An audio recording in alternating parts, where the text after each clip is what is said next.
Just do what you have to do. I always do, Sam. I always do.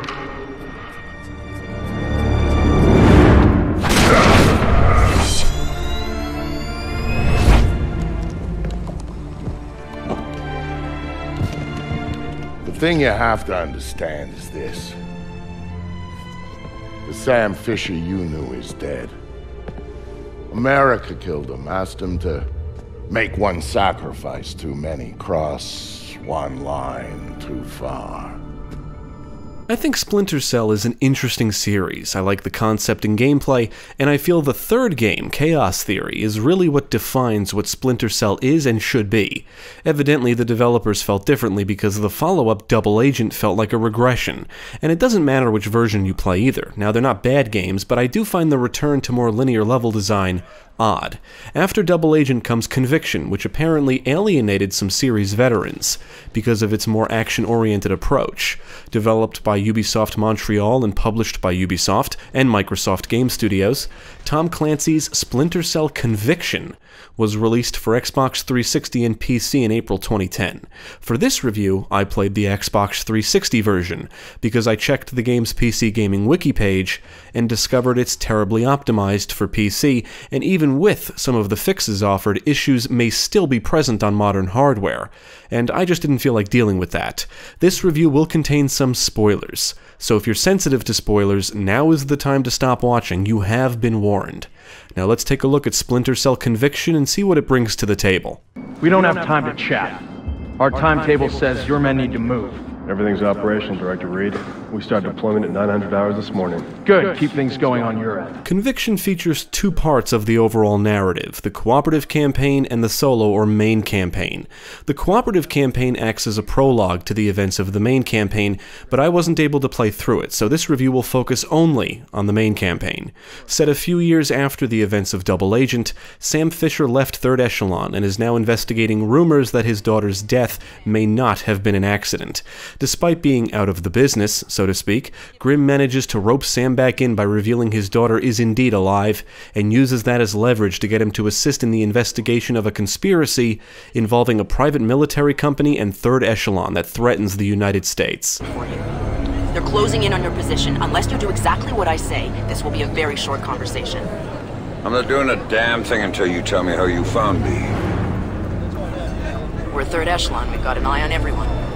The tone of Conviction is very different than that of the games that came before it. It's darker and conveys more brutality, which does fit the new aggressive gameplay style. Conviction is very much a departure from the typical Splinter Cell formula, and ultimately I thought the plot was alright, but I do wish it wrapped up a plot point involving a specific shadow organization better. As a result, I was a little surprised when I reached the ending because I felt there was more story to be told. You have to trust me on this one. If you're talking to the Ice Queen, Fisher, I'd advise you to listen. She knows all sorts of things you'd be interested in. Before really getting into the nitty-gritty, I want to share something interesting I discovered. This game takes the franchise in a very different direction, which is evident from the get-go. So apparently, Chaos Theory is hardcore. You heard me, hardcore. That is a quote. I don't know what the fuck it means, but according to the creative director of Conviction, the gameplay in Chaos Theory is fun, but hardcore. And they wanted to make Conviction more accessible. You know what makes this sound even more stupid? More accessible in this case means action game. Conviction is an action game with some stealth elements. Stealth action, aggressive stealth. I would even call it a cover-based shooter. So my interpretation of this whole thing is stealth games are hardcore, and action games are accessible. That's how this reads to me. Chaos Theory is hardcore, whatever the fuck that means, stealth I guess, and Conviction is accessible.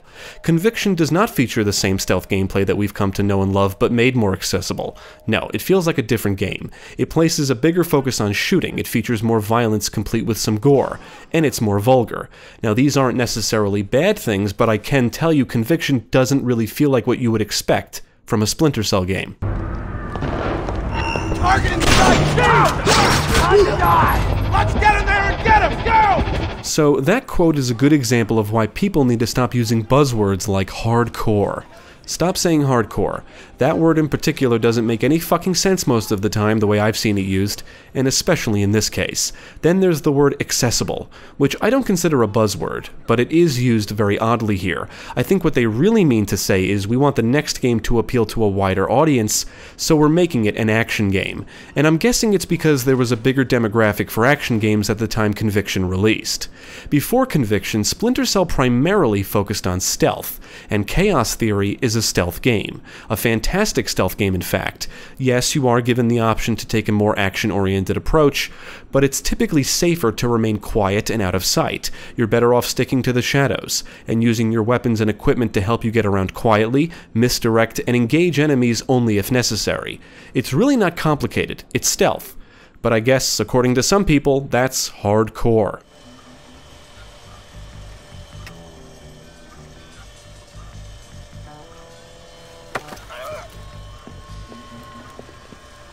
Unlike the previous games, Conviction centers very much on action, although you are often given the option to sneak around quietly. This is a faster-paced experience than the previous titles, and many changes to the formula have been made. Some good, and others not so good, depending on how you look at it. You can snap to cover, shoot from cover, and move from cover to cover. In general, movement and getting around feels faster and more fluid, which isn't a bad thing. However, stealth in Conviction is primarily restricted to staying out of sight. If you're in the dark, your surroundings turn black and white, which is an indication Sam is invisible to enemies. He can still run, sneak, climb around, and shoot lights to create darkness. You can no longer pick up and hide bodies or whistle to lure enemies. But you do have access to a lot more firearms. You can carry 2 and pick up weapons dropped by enemies. By completing challenges, you earn points, which can be spent at weapon stashes to upgrade weapons and gadgets. Conviction also introduces the Mark and Execute ability, which allows you to kill multiple enemies in rapid succession. But in order to do so, you need to perform a hand-to-hand kill first. Now, what really makes Conviction feel different is how it often encourages aggression over pure stealth. Conviction gives players a decent amount of lethal toys to play with, including pistols, which come with infinite ammo, submachine guns, assault rifles, and a shotgun, among others.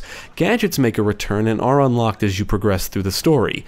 Unfortunately, there's not as many as there was in the previous games. No airfoil rounds, gas grenades, smoke grenades, or sticky shockers. Several stun and disorient foes, others like frag grenades and remote mines will kill foes. The sticky camera returns but no longer offers the option to unleash gas. However, you can detonate it to kill nearby enemies, similar to the remote mines. Unfortunately, the multi-vision goggles do not make a return, but in their place is sonar goggles, which allows Sam to see nearby enemies through walls and detect certain hazards like lasers. Let's see.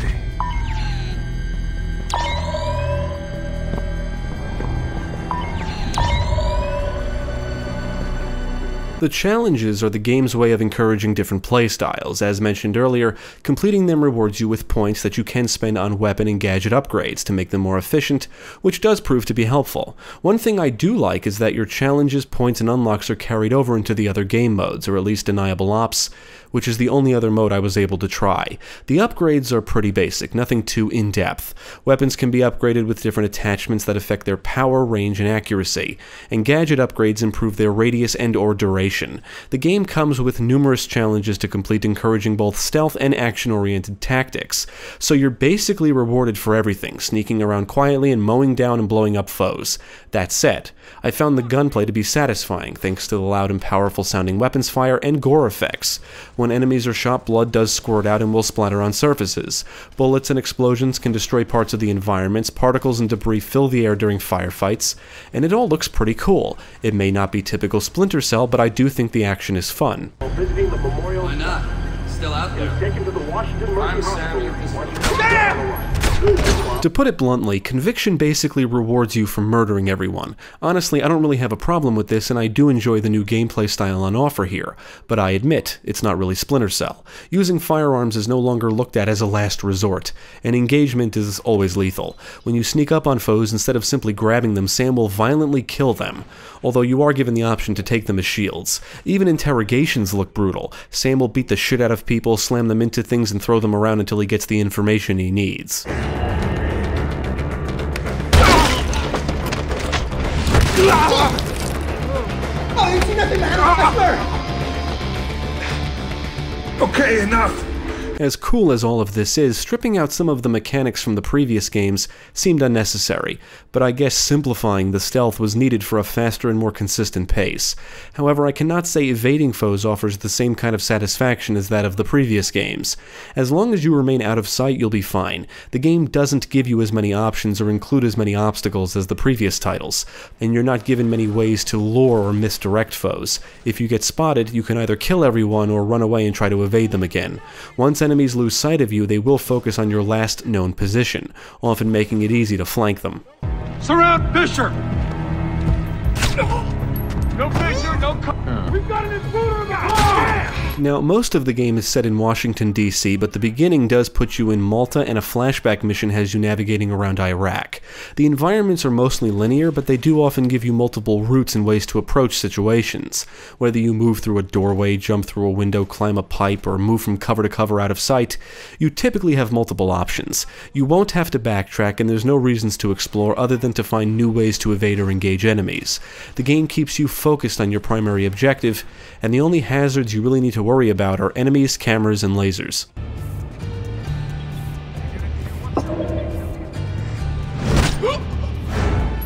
I was unable to try the primary co-op and multiplayer mode, but Conviction does offer a deniable ops game mode, which I think does add some significant replay value to the experience.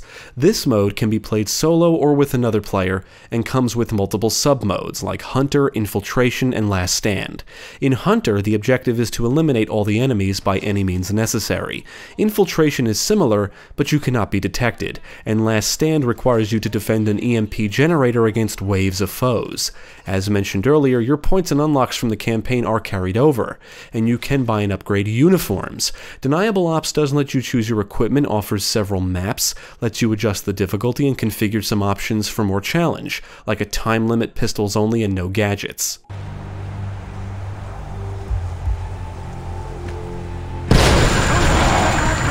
Visually, I think Conviction does look pretty good for the time it came out. The environments are detailed, the visual and gore effects look cool, and the character animations look good. In general, I think the presentation is pretty slick, and does convey a somewhat gritty feel that meshes well with the plot and level of violence on offer.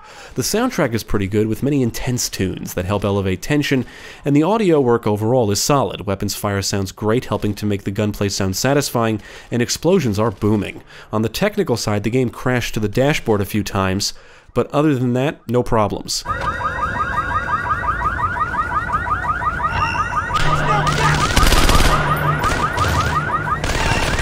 As far as action games or aggressive stealth games go, I honestly think Conviction is pretty good.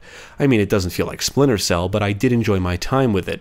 The stealth has been simplified in favor of more action, and while I understand why that sucks, especially if you're a Splinter Cell fan, the result isn't terrible. It's just not Splinter Cell. Personally, I like games like this. I like action games, and I like stealth games that give you the option to kill foes with cool firepower. Now, I am disappointed with the lack of gadgets and equipment compared to the previous games, because sneaking and climbing around in the shadows and distracting and dispatching foes with a variety of cool tools like your James Bond or Batman is all part of the Splinter Cell charm.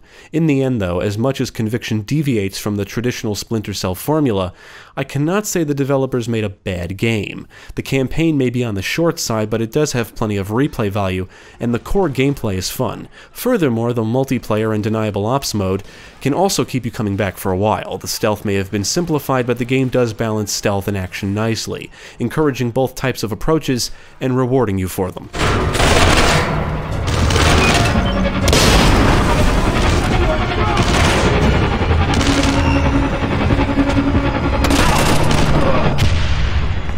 Splinter Cell Conviction may not be the Splinter Cell game fans were hoping for, but I would recommend it because it is fun.